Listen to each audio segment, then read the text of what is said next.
Sir, अपनी यात्रा की शुरुआत अपनी पदयात्रा की शुरुआत यहीं से की भितिहरवा आश्रम से। कल चुनाव प्रचार का कल जो है वो लास्ट का चुनाव है, आप यहाँ पे आए हैं, क्या कुछ कहेंगे इसको? यात्रा की शुरुआत नहीं की थी। बिहार में बदलाव के लिए, बिहार में सुधार के संकल्प की शुरुआत इसी आश्रम से, इसी परिसर से हुआ था और आज उसका एक चरण पूरा हो रहा।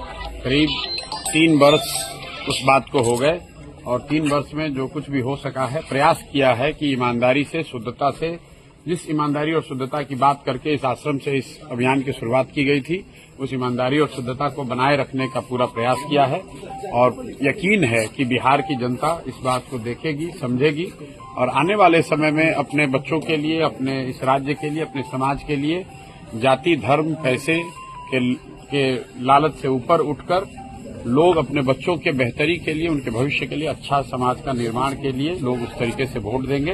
बस यही कहना चाहते हैं। प्रधान जी, क्या फीडबैक है पूरे प्रदेश से आपके पास? फीडबैक मेरे भाई तो किसी के पास नहीं है। फीडबैक तो जो आप लोग दे रहे हैं, जो इलेक्शन कमीशन दे रहा है, वो सब लोग सुन रहा है कि बिहार में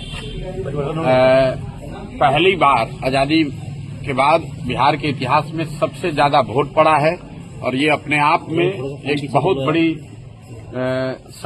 बहुत बड़ा संकेत है, बदलाव का संकेत है। पहली बार बिहार में इतनी बड़ी संख्या में वोट पड़ा है, तो एक तरीके से गांधी के इस आश्रम में, गांधी के विचार से, लोकतंत्र के मानने वाले लोग की सबसे बड़ी जीत है कि बिहार में आज तक 65% वोट कभी नहीं पड़ा है।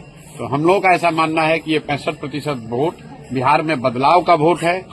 14 तारीख से बिहार में एक नई व्यवस्था बनाने के लिए वोट है। ये वोट इस बात के लिए है कि बिहार में भी अब बच्चों के लिए पढ़ाई और रोजगार हो, बिहार के बच्चों को भी आगे पलायन न करना पड़े, 10-12 हजार के रोजी रोजगार के लिए घर परिवार, बिहार गांव छोड़कर बाहर नहीं जाना पड़े, बिहार में भ्रष्टाचार खत्म हो और इसीलिए लोग इतनी बड़ी संख्या में आकर वोट दिए हैं।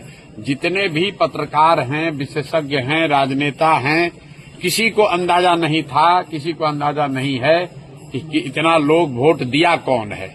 और जो लोग ये दावा कर रहे हैं कि वोट किसको पड़ा है, उसको जब ये ही नहीं पता है कि वोट पड़ा कितना है, उस दिन 3 बजे तक, 4 बजे तक, जब तक इलेक्शन कमीशन ने डेटा नहीं जारी किया है, चुनाव के प्रतिशत के आंकड़े जारी नहीं किए, तब तक लोगों को ये भी नहीं पता था कि वोट कितना पड़ रहा है।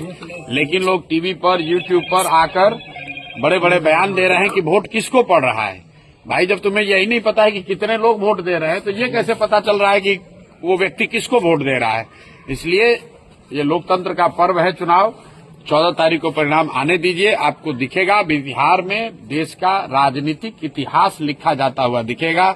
जिस तरीके से चंपारण के इसी धरती से गांधी जी ने स्वतंत्रता की लड़ाई में एक नया इतिहास रचा था, एक नया सूत्र दिया था, एक नया हथियार दिया था, उसी तरीके से हम लोग का विश्वास है कि गांधी के भितिहरवा आश्रम से जो जन स्वराज का अभियान शुरू हुआ है, वो न सिर्फ बिहार में बल्कि बिहार के बाहर भी 14 तारीख को जब परिणाम आएंगे तो लोग एक इतिहास, नया इतिहास रचा जाता हुआ देखेंगे।